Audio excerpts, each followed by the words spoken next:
Assalamualaikum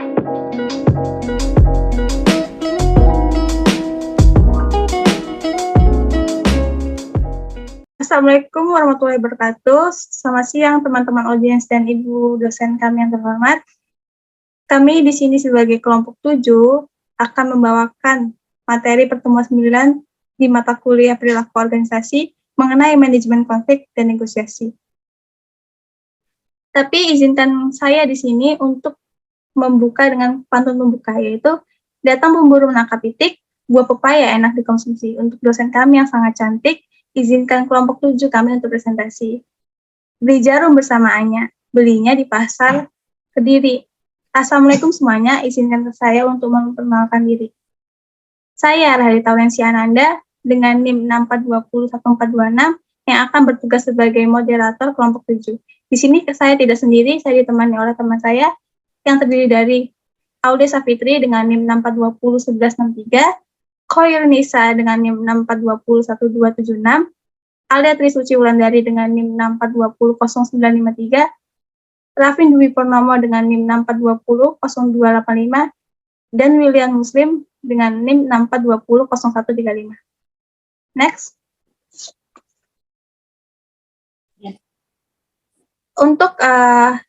Untuk materi berikut ini terdiri dari 2 subtopik, yaitu subtopik konflik dan subtopik mengenai negosiasi. Untuk penjelasan tentang apa itu pengertian konflik dan kenapa konflik itu terjadi akan dibawakan oleh teman kita Aulia Safitri. Kepada Aulia Safitri diperkenalkan. Pertama, saya akan menjelaskan pengertian konflik. Menurut UMAM, pada tahun 2012, banyak definisi konflik yang telah diberikan oleh para ahli manajemen. Ini tergantung pada perspektif yang digunakan dan persepsi profesional tentang konflik dalam organisasi. Namun, di antara berbagai makna, tampaknya ada pemufakatan bersama bahwa konflik dimotivasi oleh nilai, tujuan status, dan ketidaksepakatan atau perbedaan budaya. Nah, dari pemahaman tersebut, maka dapat disimpulkan bahwa konflik adalah pendapat yang tidak setara dari individu atau kelompok yang muncul ketika setiap komponen organisasi memiliki kepentingan atau tujuan sendiri dan tidak bekerja satu sama lain. Next. Selanjutnya, saya akan menjelaskan perkembangan pemikiran tentang konflik. Salah satu aliran pemikiran berpendapat bahwa konflik harus dihindari. Konflik menunjukkan bahwa ada sesuatu yang tidak berhasil dalam kelompok. Ini disebut pandangan tradisional. Nah, pada aliran pemikiran lain, yaitu pandangan hubungan manusia, berpendapat bahwa konflik adalah konsekuensi alami dan tak terhindarkan dari kelompok manapun. Maka konflik tidak selalu atau harus jahat, melainkan menghambat potensinya untuk menjadi kekuatan positif dalam kinerja kelompok. Dan perspektif terbaru tidak hanya menyatakan bahwa konflik dapat menjadi kekuatan positif dalam suatu kelompok, tetapi bahwa setiap konflik sangat penting bagi kelompok untuk berfungsi secara efektif dan dengan jelas menyatakan bahwa itu perlu. Next.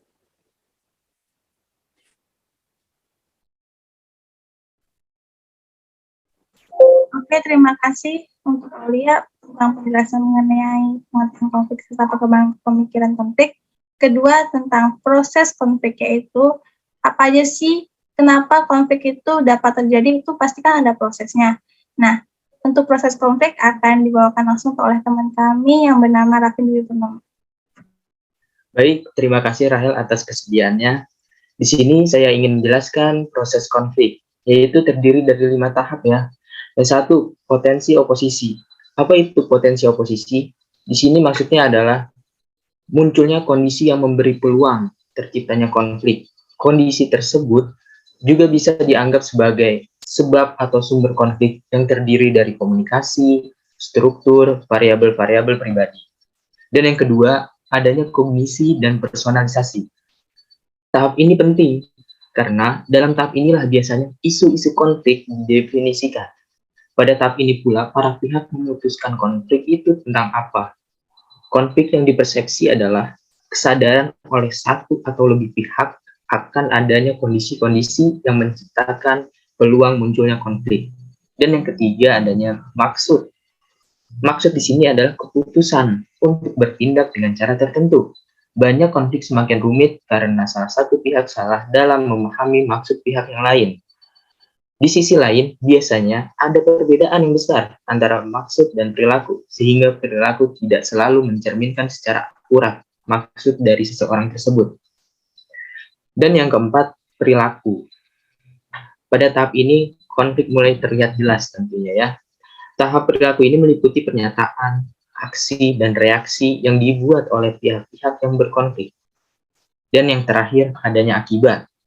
Jalinan reaksi-reaksi antara pihak-pihak yang berkonflik menghasilkan konsekuensi atau akibat ini bisa saja bersifat fungsional atau disfungsional. Next.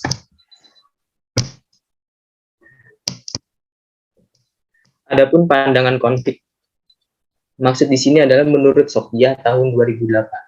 Ada 3 pandangan tentang konflik, yaitu yang pertama pandangan tradisional. Apa sih yang dimaksud dengan pandangan tradisional?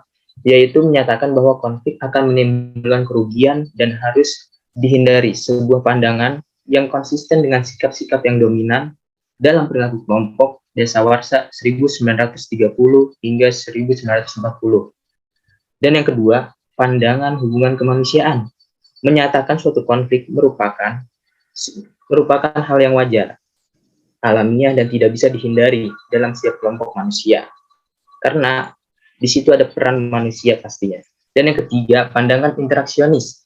Di sini maksudnya adalah menjelaskan bahwa konflik bukan sesuatu kekuatan positif dalam suatu kelompok saja, melainkan perlu untuk suatu kelompok agar dapat membawa hal yang positif sehingga kelompok dapat tetap berkinerja yang semangat dan menghasilkan produk-produk yang positif.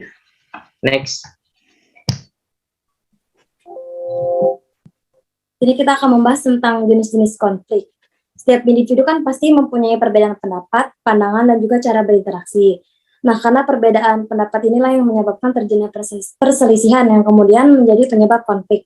Biasanya konflik ini terjadi antara individu dengan individu atau individu dengan kelompok masyarakat yang lain. Di sini menurut Dr. Tarsisius Hanihandoko, jenis-jenis konflik dibagi menjadi 5 macam, yaitu konflik dalam individu, konflik antar individu dalam satu kelompok, konflik antar individu dan kelompok, konflik antar kelompok dalam organisasi, dan juga konflik antar organisasi. Next. Lanjut ke tipe-tipe konflik. Yang pertama ada personality konflik atau konflik kepribadian. Konflik kepribadian itu kayak perselisihan antara pribadi yang didasari karena adanya permusuhan, ketidaksepakatan pribadi, atau berbagai macam hal lainnya. Sama kayak jenis-jenis konflik yang tadi itu yang antar individu, konflik yang terjadi karena adanya perbedaan pendapat maupun pandangan, maka terjadinya perselisihan yang menyebabkan terjadinya konflik. Yang kedua ada intergroup konflik atau konflik antar anggota. Konflik antara anggota ini itu kayak konflik antara kelompok kerja atau tim yang menimbulkan tantangan bersama terhadap efektivitas organisasi. Yang terakhir adalah cross-cultural konflik atau konflik lintas budaya. Konflik lintas budaya ini biasanya terjadi pas kita kerjasama ataupun berbisnis dengan orang yang berbeda budaya, karena kan banyak perbedaan asumsi ataupun cara berpikir maupun bertindak. Next.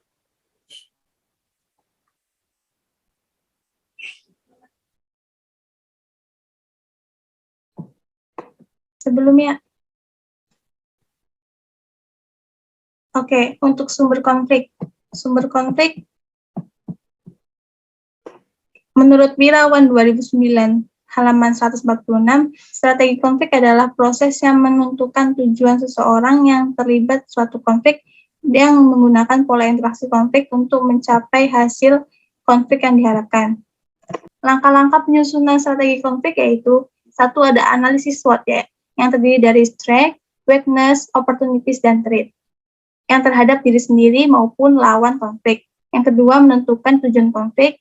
Tujuan konflik ini harus dicapai dalam penanganan dan penyelesaian konflik. Lebih tepatnya, tujuan konflik adalah tujuan akhir yang diharapkan dari hasil analisis SWOT yang sebelumnya. Ketiga, ada pola interaksi konflik, di mana pola interaksi konflik ini merupakan bentuk interaksi dengan pihak lawan untuk mencapai hasil konflik yang diharapkan, tentunya. Oke, next.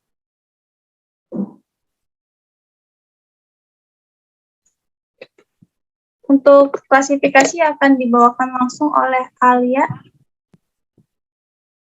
Selanjutnya klasifikasi konflik. Konflik vertikal, konflik horizontal, konflik peran. Yang pertama, konflik vertikal yaitu konflik yang terjadi antara hierarki dalam organisasi. Misalnya, konflik antara atasan dan bawahan mengenai berbagai hal seperti pembagian tugas, penilaian prestasi kerja, dan penentuan sasaran. Yang kedua, konflik horizontal yaitu konflik yang terjadi antara satu orang atau kelompok dengan orang lain atau kelompok lain yang dapat terjadi akibat adanya sumber daya yang langka yang diperebutkan atau faktor-faktor emosional lain. Yang ketiga, konflik peran yaitu konflik yang terjadi akibat peran yang diharapkan dari seseorang oleh organisasi tidak sesuai dengan yang diinginkan oleh pemegang jabatan. Sumber konflik menurut Maxian dan Blinau. Yang pertama, ada incompatible goals, ketidaksesuaian tujuan, menunjukkan bahwa konflik dapat terjadi karena tujuan satu orang atau departemen yang kelihatan tidak sesuai mencampuri tujuan orang atau departemen lain. Yang kedua, differentiation, perbedaan terjadi di antara orang, departemen, dan entitas lain menurut pelatihan, nilai-nilai, keyakinan, dan pengalaman mereka. Yang ketiga, interdependent, konflik cenderung meningkat dengan tingkat saling ketergantungan.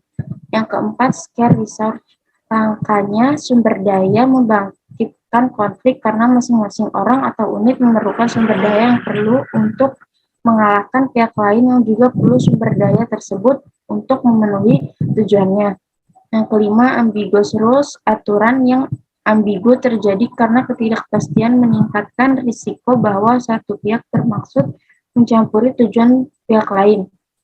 Yang keenam, communication problems, masalah komunikasi, konflik sering terjadi karena kurangnya peluang, kemampuan, atau motivasi untuk melakukan komunikasi dengan efektif. Kebaikan konflik. Yang pertama, evaluasi diri atau introspeksi diri demi kemajuan. Yang kedua, moral kerja atau presentasi kerja akan meningkat. Yang ketiga, mengembangkan diri demi kemajuan karena dorongan persaingan. Yang keempat, memotivasi dinamika organisasi dan kreativitas kelompok. Keburukan konflik. Yang pertama, kerjasama kurang serasi dan harmonis di antara karyawan.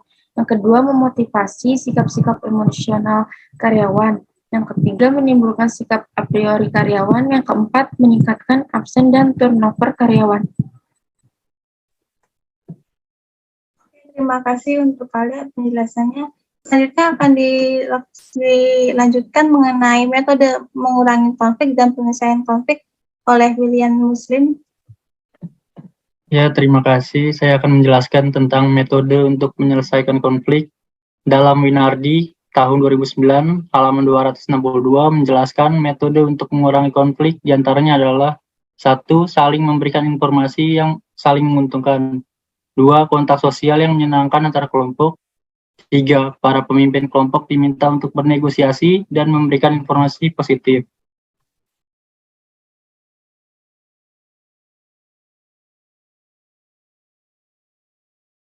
Selanjutnya, metode penyelesaian konflik. Menurut Handoko tahun 2003, halaman 351 sampai 353 terdapat 3 metode penyelesaian konflik yang sering digunakan, yaitu 1. Dominasi atau penekanan. Dominasi atau penekanan dapat dilakukan dengan cara 1. Kekerasan yang bersifat penekanan autokratis. 2. Penenangan merupakan cara yang lebih diplomatis. Dan 3. Penghindaran, di mana manajer menghindar untuk mengambil posisi yang tegas. Dan 4. Mayoritas, mencoba untuk menyelesaikan konflik antara kelompok dengan melakukan pemungutan suara melalui prosedur yang adil. Dan kedua, kompromi. Manajer mencoba menyelesaikan konflik melalui pencarian jalan tengah yang dapat diterima oleh pihak yang bersangkutan. Bentuk-bentuk kompromi meliputi 1. Pemisahan, di mana pihak-pihak yang sedang bertentangan dapat dipisahkan sampai mereka mencapai persetujuan. 2. Arbitrasi atau perwasitan, di mana pihak ketiga atau manajer diminta memberikan pendapat. Dan 3. Penyuapan, di mana salah satu pihak menerima kompensasi dalam pertukaran untuk mencapai penyelesaian konflik. 3. Pemecahan masalah integratif, di mana pihak-pihak yang secara terbuka mencoba menemukan penyelesaian yang dapat diterima semua pihak, serta bekerja sama untuk mencapai tujuan. untuk melakukan penukaran gagasan secara bebas dan menekankan usaha-usaha pencarian penyelesaian yang optimum agar tercapai penyelesaian integratif.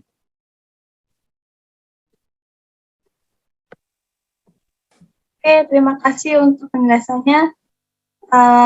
Berikut tadi kita telah mendengarkan penjelasan mengenai subtopik mengenai konflik. Selanjutnya kami akan membawakan subtopik negosiasi yang akan diawali oleh Aulia. Kepada Aulia dipersilakan. Ya, terima kasih Rahel. Selanjutnya saya akan menjelaskan pengertian negosiasi. Menurut Sophia pada tahun 2008, negosiasi atau perundingan adalah proses negosiasi antara pihak-pihak yang terlibat dalam suatu perselisihan. Negosiasi ini diharapkan dapat menghasilkan kesepakatan nilai di antara kedua kelompok. Nah, sedangkan negosiasi sendiri itu diartikan sebagai suatu penawaran oleh masing-masing pihak untuk mencapai kesepakatan atau kesepahaman untuk mencapai kesepakatan antara dua pihak atau lebih yang memiliki kepentingan yang berbeda, baik berupa pendapat, sikap, maksud, atau tujuan. Next.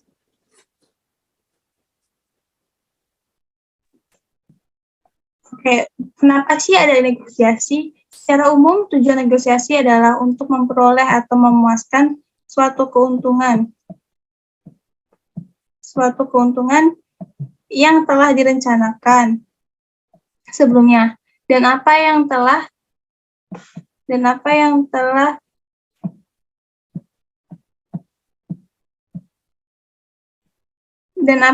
diinginkan, ditawarkan atau dimiliki oleh orang lain, sehingga kita melakukan negosiasi untuk mendapatkan apa yang diinginkan.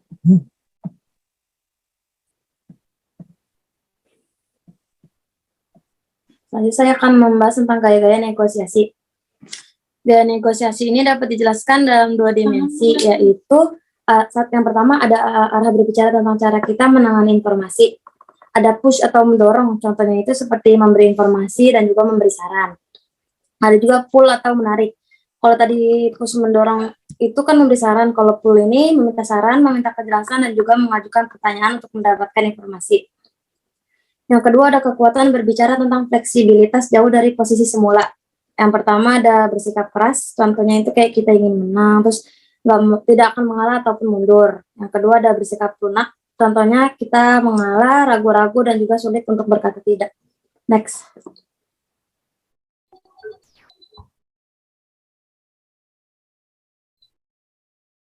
Baik, di sini saya ingin menjelaskan strategi negosiasi.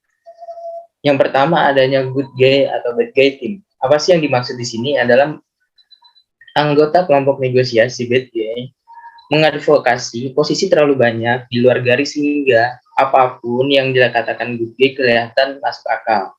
Dan yang kedua adanya deniable. Taktik ini menyangkut mendapatkan konsep individual setelah kesepakatan telah dicapai. Dan yang ketiga adanya joint problem solving. Manajer seharusnya tidak pernah berasumsi bahwa semakin menang satu pihak, akan semakin banyak pihak yang lain kalah. Alternatif yang layak belum dipertimbangkan muncul. Dan yang keempat, adanya power of competition. Apa sih power of competition? Negosiator yang ketat menggunakan kompetisi untuk membuat lawan berpikir bahwa kita tidak perlu mereka. Yang kelima, splitting the difference. Maksud di sini adalah dapat menjadi teknik berguna ketika kedua kelompok sampai pada titik impas. Tetapi manajer harus berhati-hati ketika kelompok lain menawarkan memisahkan perbedaan terlalu awal. Dan yang terakhir, lowballing. Maksud di sini adalah tawar rendah yang mentertawakan dan atau konsesi sering dipergunakan untuk menurunkan harapan kelompok lain. Manajer tidak seharusnya membiarkan tipe tawaran ini menurunkan harapan atau tujuannya, maupun manajer berhenti mengasumsi posisi kelompok lain adalah titik fleksibel. Proses komunikasi harus terus berlanjut. Next.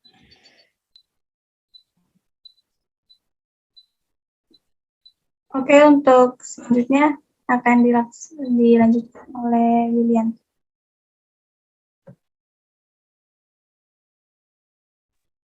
Kemampuan negosiasi. 1. Kemampuan menentukan serangkaian tujuan. Dan kedua, kemampuan untuk mencari kemungkinan-kemungkinan dari pilihan yang banyak. Dan ketiga, kemampuan untuk mempersiapkan dengan baik sebelum pelaksanaan negosiasi. Dan keempat, kemampuan interaktif.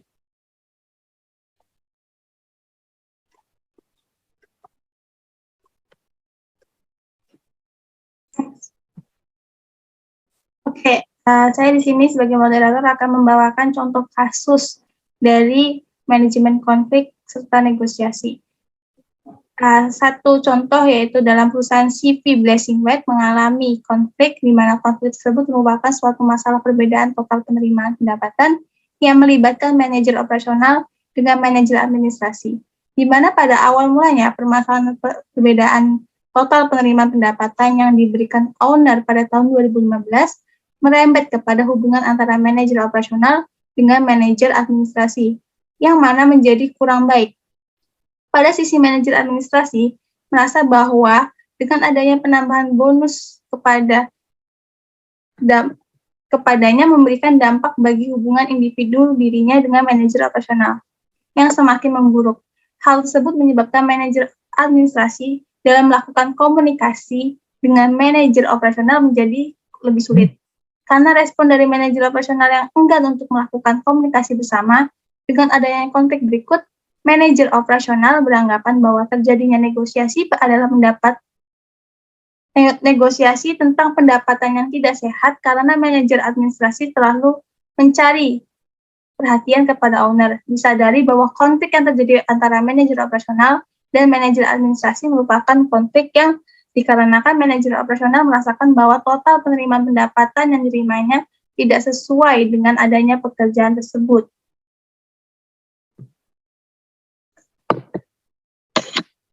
Next.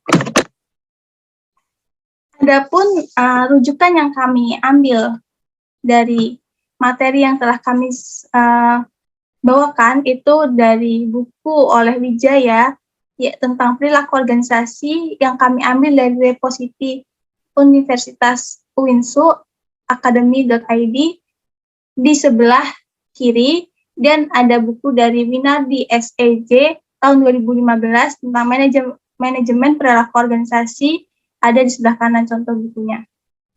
Next.